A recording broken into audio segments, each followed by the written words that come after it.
and welcome to Long's Toys. I have a Transformers review for you today. This is Generations Combiner Wars Deluxe Class Decepticon Offroad. That's a bit of a mouthful to say. But basically, he is Offroad. He is the 5th Stunticon. You can see he's part 505 to 4 Menasor. He looks pretty good. He does come with an IDW comic book in the back here. We take a look in the back, you can see he's one of Menasor's legs. Nice pick of the alt mode and the robot mode. And I will try to take a look here so you can go ahead and read the bio. So there you go. We will get Offroad out of the packaging and take a closer look. Alright, so here we have Offroad out of the packaging. And I think it looks pretty good. Offroad is kind of a placeholder for Wild Rider.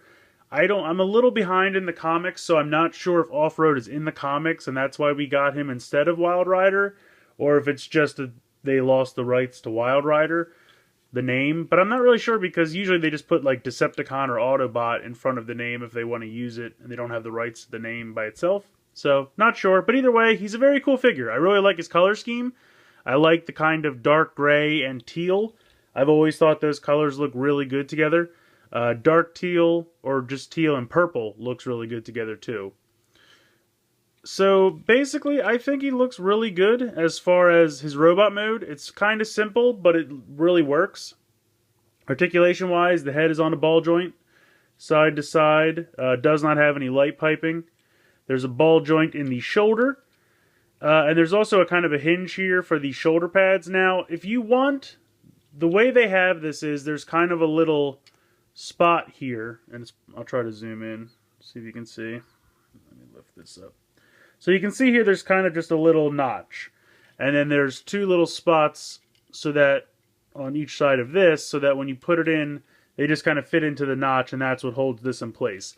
But the wheels being right there kind of hinders shoulder movement. So if you really wanted, you could just kind of pull this back a little bit and just kind of let it sit up there. And then that's going to give you a lot more range of movement in the shoulder. So that's just a preference thing. I do like the look of it down here like this in the notch. And I like how it's secure. But it does kind of bum me out that the shoulder pads then get in the way. I mean, you could kind of move them a little bit forward and tilt them like this if you want. If you like a look like that. It's really all personal preference. So there's the ball joint there. There is a 90 degrees in the elbow.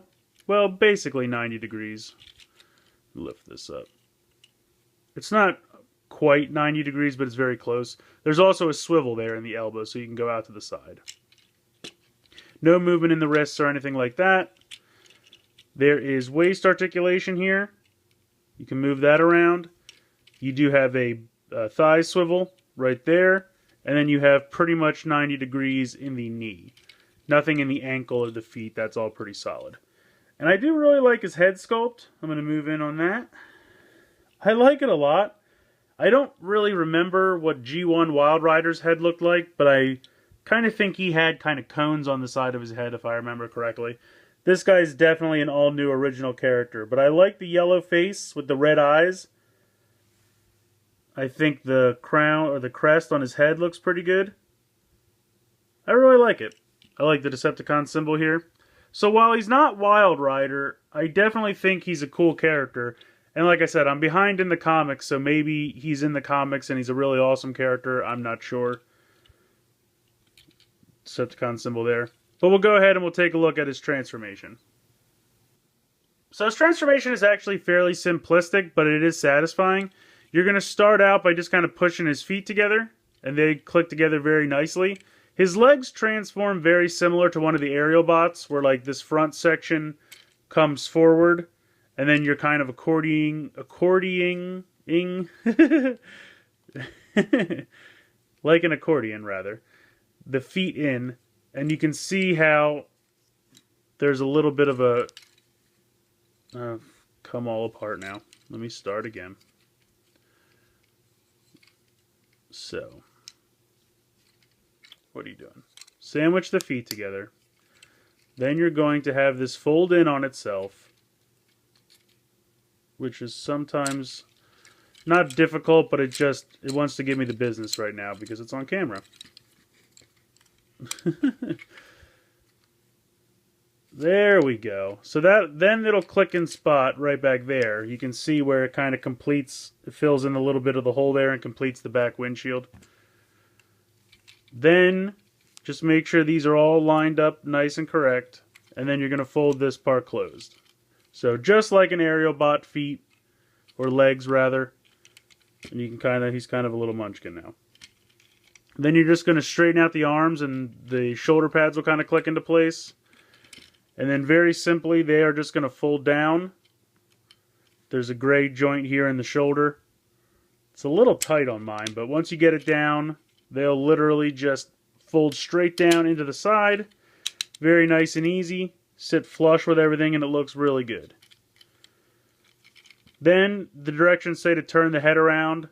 You could not do it if you want. That's preference as well. And then you're just going to straighten this out and clip it down. Again, the head is nowhere near the ground, so it's not like it's going to do anything. If you wanted to leave the head poking out on the bottom, you certainly could. But there you go. That is Offroad's truck mode. So taking a closer look at this alt mode, I have to say when I first saw pictures of this, I really thought it was Wild Rider because the color scheme for the vehicle mode is very much G1 Wild Rider. It has the dark gray with the really dark red for the windows. It's very much a G1 Wild Rider color scheme for this vehicle mode. I really, really like it. I think these two colors go well together. I like the kind of little design on the doors on the side. And I really like the Decepticon symbol on the hood. It's very sharp and crisp. And I think it looks great. I have no complaints. I really do like this alt mode. Now, I forgot to show he does come with two accessories. He has this axe, which is very nicely painted for the silver part of the axe, and it kind of almost looks like, I don't know, there's some valves or something here on the side. And then of course he's got the giant foot accessory, which you can see the teal underneath. I think that and purple look really well together, even though you hardly see that color, but I love these two colors together. But anyway, you can go ahead and connect these on the side of the vehicle if you want. He's got a port here, here, and then two on the back. So if you wanted to put the accessories in the back or something, you could certainly do that. You could have them drive around with a giant axe on the back. So I really like Offroad. I know they are coming out with a G1 Wild Rider later on, which is going to be kind of a repaint slash retool of Dead End. But I would still get this guy because I really do like the mold. I like the color scheme. I think he's a fun character. The transformation is, you know, a little basic, but it's fun to transform back and forth, and at the end of the day, that's what it's all about. I know that they are making a slingshot later on as well, which I think is going to be a remold of Firefly to complete the aerial bots. And in that situation, if I had known that ahead of time, I would have waited on Alpha Bravo. I only bought Alpha Bravo because it was the only 4 limbs that were out at the time, and I wanted to form the large robot right away. But I think we're going to get that mold again. Well, I know we're getting it again for Blades, and I think we're going to get it again for Vortex. So if I had known that I could wait and get a slingshot later on, I would have passed on Alpha Bravo, but I would not pass on this guy. I think him and G1 Wild Rider could both exist in your collection, and you'd still be very happy. So let me know what you guys think in the comments below. I want to hear your thoughts. Are you getting him? Are you waiting for Wild Rider? I want to hear from you. Please like and share this video. Please subscribe if you haven't already. I hope you've enjoyed this look at Transformers Generations Combiner Wars Off-Road, and thanks for watching.